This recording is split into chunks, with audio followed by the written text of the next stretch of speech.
Hello, I'm Romain. I'm Amplitude Studio head, chief creative officer, and one of the many founders. Yeah, first of all, congratulations. I finally got to play Ender's Dungeon. I had a great time playing it, man. For those Cool. that doesn't know much about the game, tell us a little bit about that. So, I don't know if you played Dungeon of the Endless, which was in many ways the spiritual ancestor that we developed in 2014. I think that's where the main thinking comes from, right? So at the time, we wanted to create a hybrid game between tower defense styles of games and at the time the with the operation of rogue likes or reoperations of we should say of roguelikes and wanted to see what would happen if we mix the genres. The idea was simply that what about if we're not a bunch of adventurers coming inside a dungeon and have to go at the bottom of it and defeat the big boss, but start from the center of the dungeon and have to get out of it, and while you do it, get ownership of the dungeon. So hence, the defense. You have to start defending it against its former inhabitants. So that was the idea that we had wanted to try out. And at the very end, just at the end of development, we asked our players what they wanted to see added to the game, and they asked us to add co-op gameplay. So we did it really late. It was a bit rough around the edges, and we nearly forgot about it. We just moved on. All the games and stuff, and then the more and more as we're getting to talk, we always meet with our players every year, once, twice, 3 times a year, and as time passed by, the discussions went more and more about these amazing moments they had playing with their friends, co-op, on Dungeon of the Endless. And this is where we realized that okay, all that was nearly an afterthought, and if it is one of the best thing they have, it would be great to be able to revisit it now, with a bigger team, with also something we really wanted to try at the time, to give full control, of the player on the characters, and with that idea, with co-op in mind, full control of the characters, we started the idea of Endless Dungeon. We don't call it a 2 because it's different enough to not be a number 2. It's too different. And yet, in the spirit, it is the son and successor of it. Yeah, I know there's going to be people that they prefer to play by themselves instead of multiplayer. Can you do that? And if you do play, single player or multiplayer, does the difficulty also changes based on that? Yes. So of course, we will adapt the difficulty to the number of players. It's. But what's interesting is, so yes, you can play single player and multiplayer, but I would say the experience is a bit different. In single player, basically, as you don't have to agree with anyone else on the strategy, you have to get to go through that very difficult dungeon. It's more of a strategic game. It's more about you trying to beat the game on the technical side and then resolve that in the action. In multiplayer, well, you still have a bit of that, but you have other minds to agree with, and you share everything. You share the resources, you share the choices, you share the whatever drops, you share if someone opens a door, it will affect everyone else. So it's all about trying to. It's more of nearly a social experience in many ways. So this is what I love, is the dynamic is not the same. The difficulty is coming more, due to a lack of coordination, or of a mayhem that will appear, a panic moment you will have with your friends when too many waves around at the same time, than in single player, which is a bit more you and your mind. But of course, sometimes things will go wrong as well, and you have to, of course, deal with that. Yeah, was there anything that your team learned while working on this game from other roguelites games that you felt you needed to make some changes on this so it could be a little bit different? And what is it that what is going to make the people to go back and restart and go back and play again? It's basically, we definitely have to look at, all the rogue light around us, the some that are more on the meta, some that are more on the skills. I think it's really hard not to look at Hades, which is in very ways many interesting, beautiful as well. So so of course we had to look at all of that.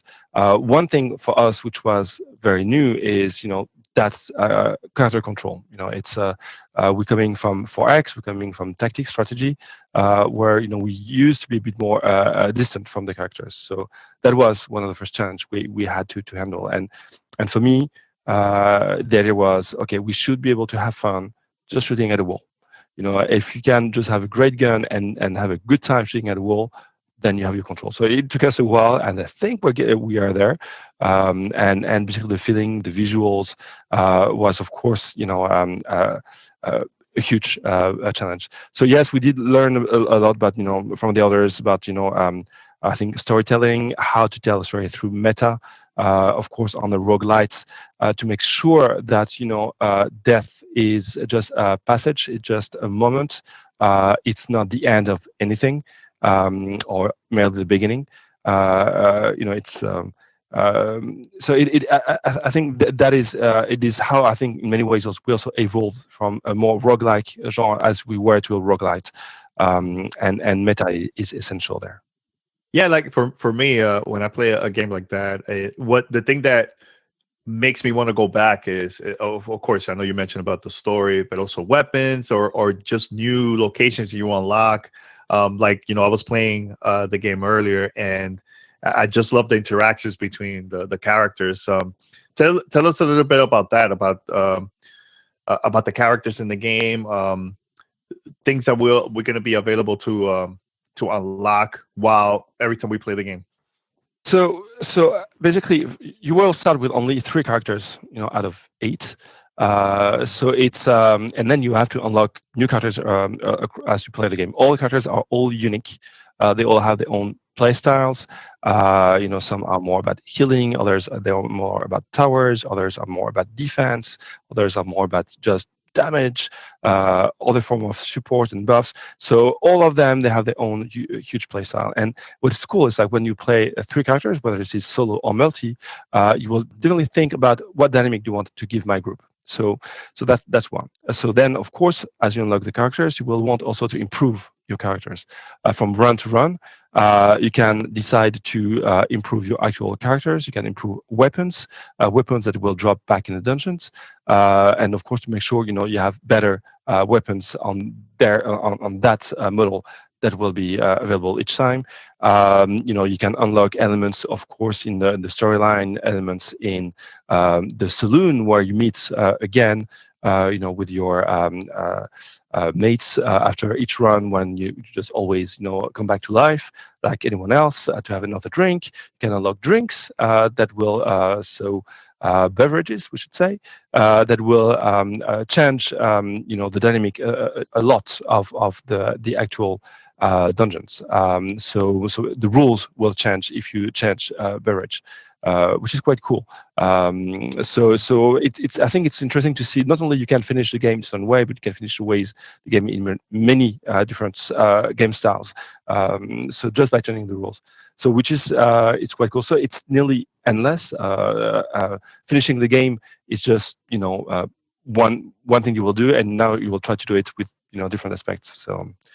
So of course skins, new weapons. So it's a bit it's a lot. See, you said nearly endless. Yes, why endless. Why nearly endless? Yes. No, I mean, basically, I think if you are really into it, in 150 hours, you will have seen a lot of the gameplay. But it depends. I think for someone like me, it will be more like 300 hours.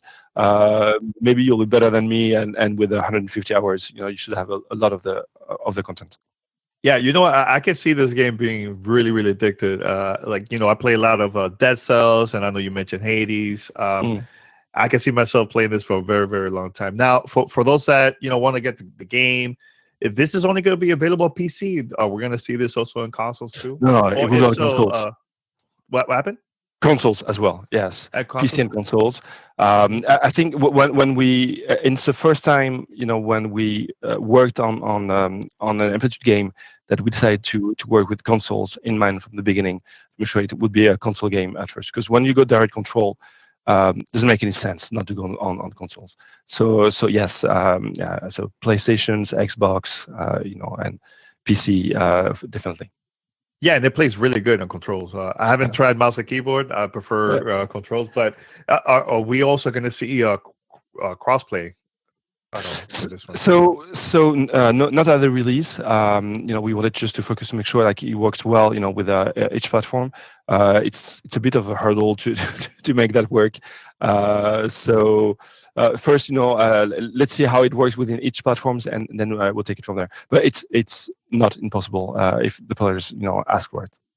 Hey, just get the feedback from the community, and hopefully we'll get to see that in the future from you guys, man. Now, Exactly. do you guys have a release date for the game?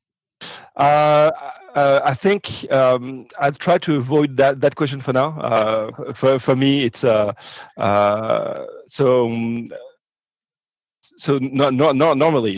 normally it should be May 18th, but we're still working on it. There's so much things we want to do, but yeah, should be May 18th. Hey, look, take your time. Whatever makes the game even better, hey, Yes, go for it, man. yes. I don't get mad about that stuff, man. Yes. Yeah, no, I just want to say, man, thank you for the quick chat, and I can't wait to play the full version once it releases. Cool. I can't wait for you to get your hands on it. So Thanks a lot. cool. Thank you, Danny.